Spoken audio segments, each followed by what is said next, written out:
Harry Styles, man, he ain't going nowhere either. It's a sign of the times. So I found myself in New York City this past Thursday and Friday. Billboards. I saw some billboards. I actually saw more billboards for Kate Trinata than I noticed for Harry Fuck Styles. yeah, you did. Which RCA, baby. Yeah, Let's which go. I was pumped about. But I walked by Radio City, or I was going to Radio City Music Hall, and there was a line of people with like tents and stuff out, and I was like, what are they waiting for? And there's a sign. They're camping out for Niles on SNL. And I was like, oh, damn, that, like, Niles? And didn't Liam Payne just release an album? Liam Payne, yeah, last week. So the 6th. One Direction everywhere right now.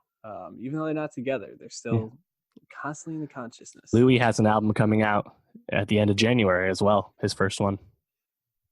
And Zayn's obviously in the tabloids and a famous guy in general. So they're all doing something. They're doing something. Harry's clearly the most interesting from a musical perspective. That goes without saying. And I think also just the most popular in general, it seems like. But is his music any good? So the first album, Harry Styles, back in 2017, I think we thought there was a lot of promise there, maybe more mature than we expected. But, like songs like Sign of the Times or Woman, I think we were like, pretty good. There's something here. But it never really ended up being, like, I think as good as we thought he could be. Comes back with Fine Line.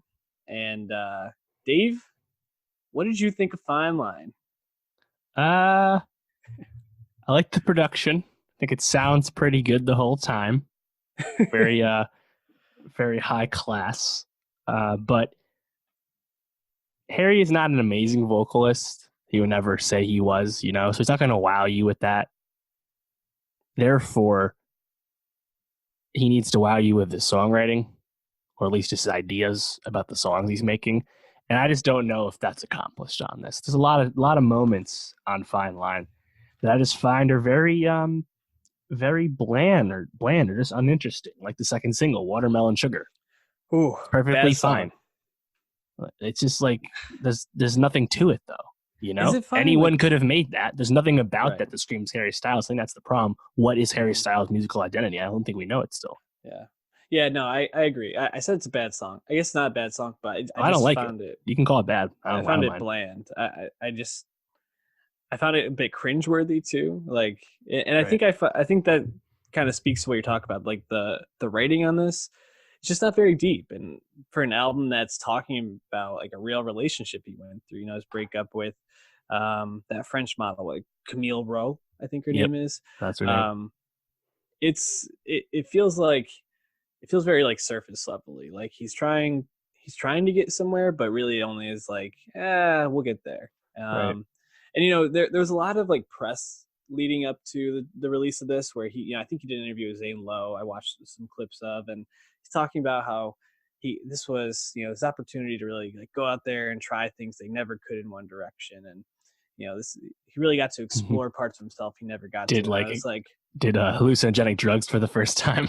Yeah, but I was like, maybe you should take something different, because I feel like you didn't really discover much other than, you were sad, and now you're moving on from being sad. And that's literally something you could have done without taking hallucinogenic drugs. I hope. I hope. I think for me, I'm not someone who demands lyrics at all times or anything, but I think in this case, because he's ultimately giving us, at least right now, soft pop rock, I needed something to be interesting. And like, while the production's fine, it's not offensive, it's also not like super showy. And I think that's just my problem with this, is that nothing stands out to me. Like, I think the one moment that I actually really enjoyed was Sunflower Volume 6 towards the end. And that's conveniently the only song written or produced by Greg Kurstin. How about that? Yeah, Sunflower Volume 6 stood out to me. I liked Falling a lot. I think there's some good stuff in there. Yeah, that was pretty good. But that also might stand out because it comes after Cherry, which is pretty like, it's like Hozier, but more boring. That's saying something. And the other thing is, like, you kind of move on to like a song like Canyon Moon, where I think there's like a lot there that is like pretty interesting and a lot more engaging than other stuff on the album.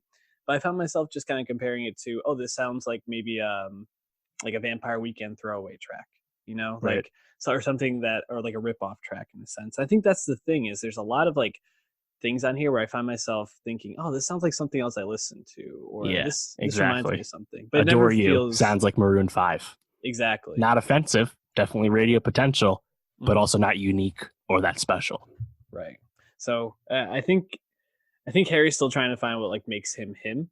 Um, I also wonder like how much he's actually like invested in his music career as he acted in Dunkirk last year, 17. um, in 2017. Geez, Hmm. and I wonder if he might be like more interested in like other ventures for Right. himself right now. He's just a very famous person. Reportedly, he had turned down the Prince Edward role for the Little Mermaid Hmm. remake. I know a lot of people were kind of actually clamoring for that casting. I actually would have been interested in it. Um, he had something else coming up. I forget. But like, yeah, overall, like I'm in on his celebrity and stuff. He does seem like a little more thoughtful than you would expect from like the you know Oh, for sure. model boy band kind of guy. Hmm. There's more going on under the hood, but I think musically we're still working on that. But that's also okay. It's not that's not it's not a shot or anything. Um, but yeah, he has plenty of time and clout to do whatever the hell he wants. So I just hope he continues to try because that's the thing. It's like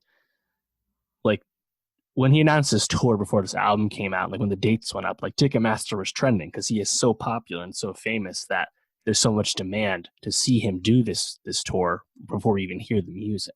Hmm. So I just hope he doesn't get complacent because he's already so successful. That's all. No, I agree. Um, I think that he has a lot of potential to be more than he is. I think it's just breaking out of that One Direction mold and really finding his voice. It's maybe more challenging than he expected, but still some stuff to like. Check out our playlist